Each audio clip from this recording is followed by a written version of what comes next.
Baik, kita awali dulu dengan basmalah. Bismillahirrahmanirrahim. Hanya di dalam Undang-Undang Dasar sudah disebutkan di pasal 23, segala pajak untuk keperluan negara harus berdasarkan undang-undang. Berarti pada saat itu secara tidak langsung pemerintah sudah merealisasikan bahwa ya ada pungutan pajak dan itu harus berdasarkan undang-undang. Ya.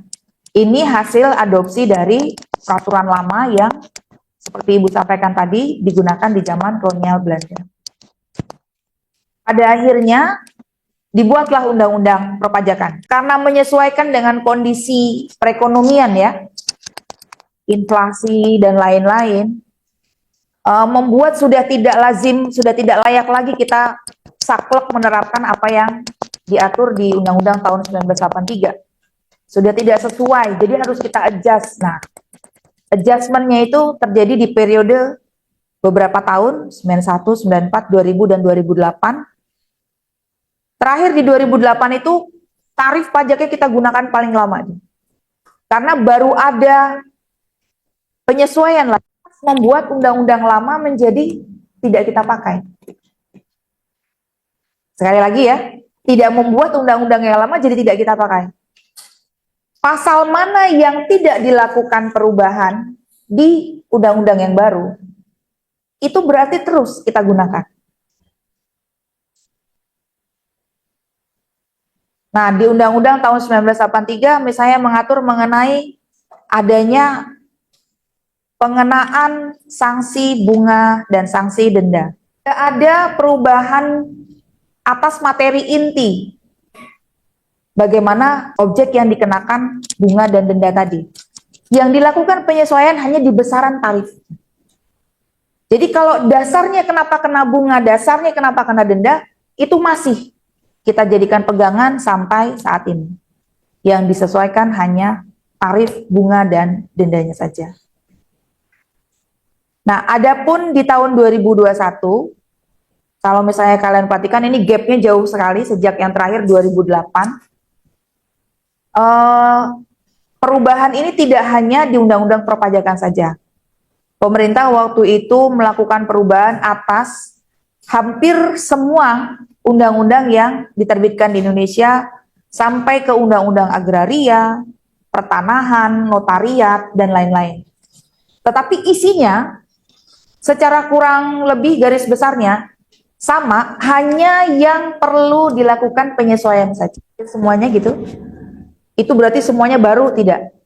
Hanya yang mengalami perubahan saja. Yang perlu disesuaikan, kita bisa baca. Secara pengertian, hukum pajak ini disebutkan oleh beberapa pakar ekonomi.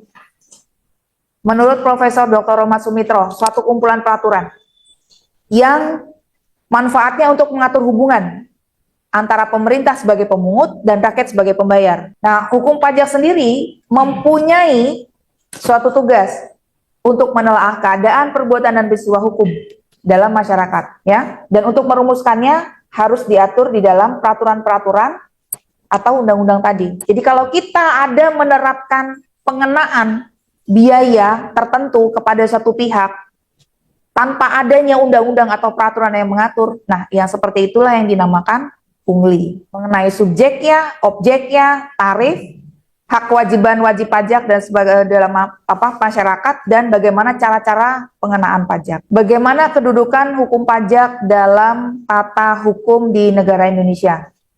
Kalau kita perhatikan alur yang ada di sini, maka kita bisa lihat bahwa hukum pajak itu naik dikit ya, dia bagian dari hukum administrasi negara.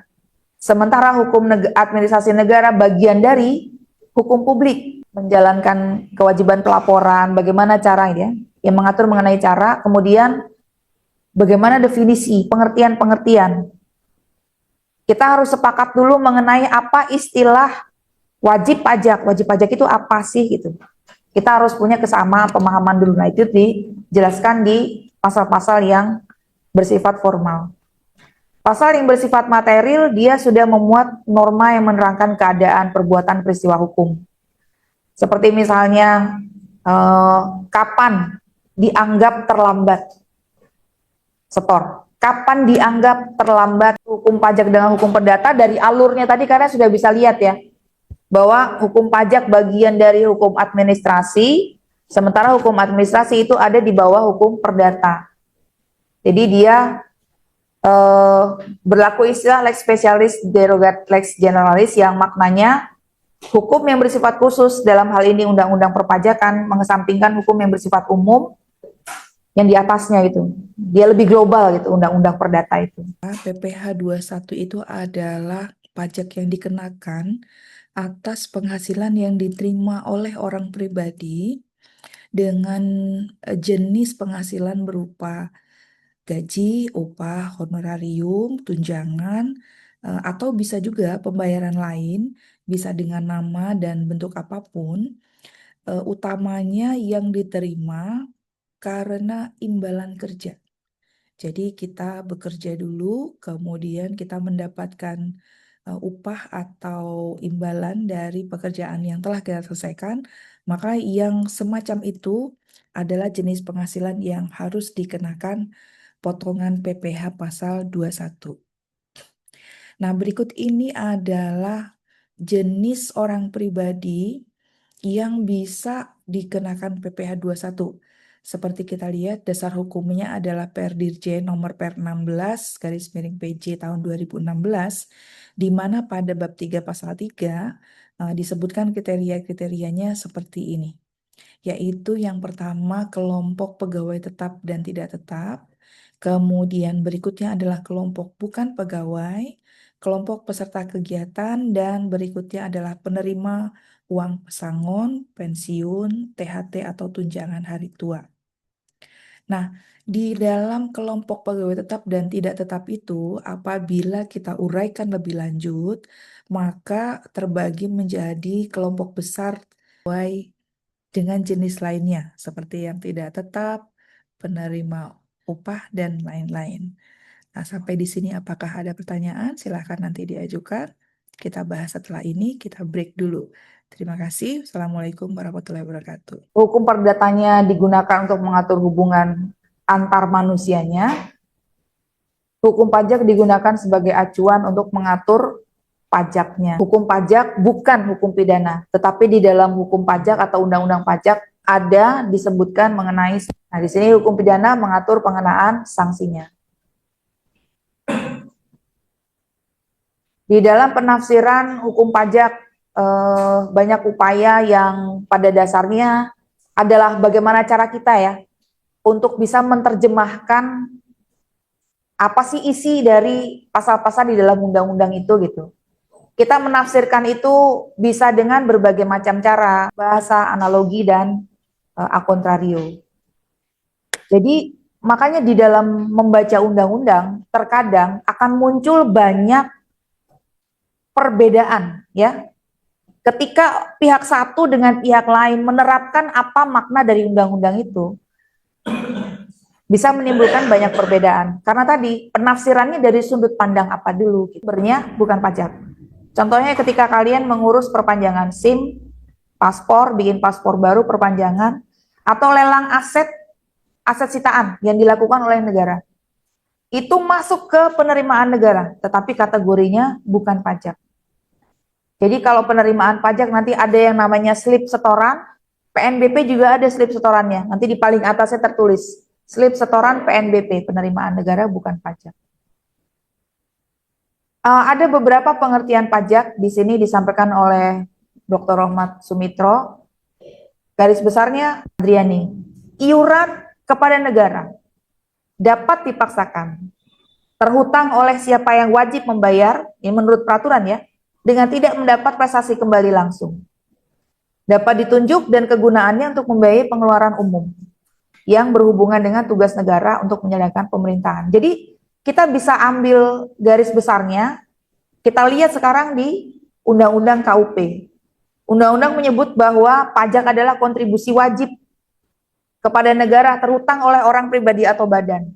Bersifat memaksa berdasarkan undang-undang, sama ya, tidak mendapat imbalan langsung, digunakan untuk keperluan negara bagi kemakmuran rakyat. Jadi kita bisa ambil simpulan bahwa poin utama dari definisi pajak, kalimatnya tadi agak sedikit beda gitu. Tapi sama-sama memuat bahwa pajak itu dipungut dengan berdasarkan undang-undang. Juga sama-sama mengakui bahwa pajak itu dapat dipaksakan. Tidak ada kontraprestasi yang langsung, ya. Yang mungut harus negara, bisa negara pemerintah pusat, bisa pemerintah daerah. Nanti uangnya akan dipergunakan untuk membiayai pengeluaran pemerintah dan manfaat pajaknya dinikmati masyarakat. Adapun fungsi pajak, ada fungsi budgeter, reguleran. Silakan kalau misalnya ada yang mau ditanyakan, kemudian kita diskusikan, kita bahas.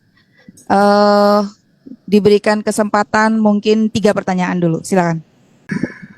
Baiklah, perkenalkan saya Muhammad Sendriadi dan saya ingin bertanya mengapa pajak jikalau kita kadang harus membayar tapi harus dilaporkan juga, jadi kenapa 2 kali gitu?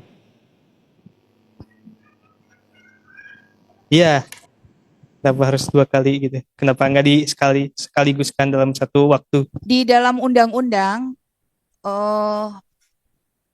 KUP memang ada ketentuan yang mengatur mengenai tanggal setor dan tanggal lapor.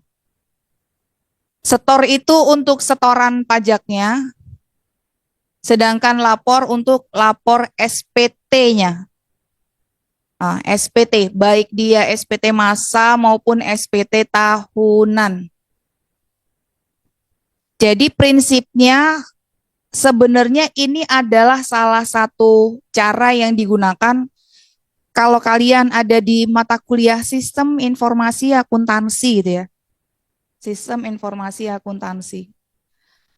Pernah nggak ada dijelaskan kalau untuk satu tahapan kita perlu melakukan check and recheck.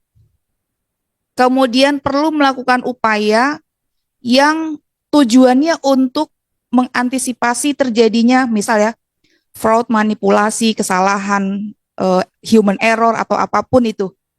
Salah satunya dengan contoh yang paling sederhana, siapa yang mengelola uang masuk, jangan tunjuk dia juga untuk mengelola uang keluar. Kalau keuangan pribadi sih terserah ya. Uang-uang kita ya kita yang nerima, kita mengelola uang itu mau kita keluarkan berapa kita yang tahu. Masih ada sisa atau tidak, mau kita bikin ada sisa berapa. Tapi kalau keuangan usaha, di mana usaha ini kan bukan kita sendiri. Ada karyawan yang mungkin tidak ada hubungan keluarga sama sekali. Bahkan dengan keluarga kalau udah duit urusannya bisa beda kan? Ya. Jadi usahakan siapa yang pegang uang masuk, jangan juga dia yang pegang uang keluar. Tujuannya buat apa tadi? Check and recheck. Uang masuk ada berapa secara nominal uang, kemudian dokumen pendukungnya apakah mendukung, bagaimana dengan uang keluar. Kalau misalnya dipegang oleh satu orang yang sama, bisa diatur-atur dong. Namanya laporan keuangan kan ada yang sampai nyebut, Bu namanya laporan keuangan kan tinggal bagaimana kita mencatatnya. Betul, tinggal bagaimana kita mencatatnya. Makanya diperlukan kejujuran, ya kan? Dan taat asas tadi. Nah ini juga prinsip yang diterapkan buat di sini gitu loh. Kalau sudah setor, ada dokumen pendukungnya enggak? Bahwa memang iya kamu sudah setor, bukan cuma sekedar bilang, udah loh Pak, saya udah bayar gitu. Mana buktinya? Tujuannya itu. Tetapi apa yang kamu tanyakan tadi, itu sekarang difasilitasi. Saat ini ya, di 2025, difasilitasi sehingga yang namanya PPh pasal 21, apabila sudah dibayar, baru nih, sekarang menu PPh 21-nya di Kortek lagi hilang. Katanya untuk mengakomodir ini. Kalau sudah dibayar, yang pajaknya 0,5% dikali penghasilan bruto. Ini sudah diterapkan di 2024 kemarin. Kurang lebihnya mohon maaf, kita cukupkan dengan hamdalah. Alhamdulillahirabbil alamin. Buat yang online, terima kasih banyak atas kesediaannya sudah bergabung. Semoga besok kita bisa mulai lagi di jam berapa besok? 9.30 sama ya? Baik. Terima kasih. Wassalamualaikum warahmatullahi wabarakatuh.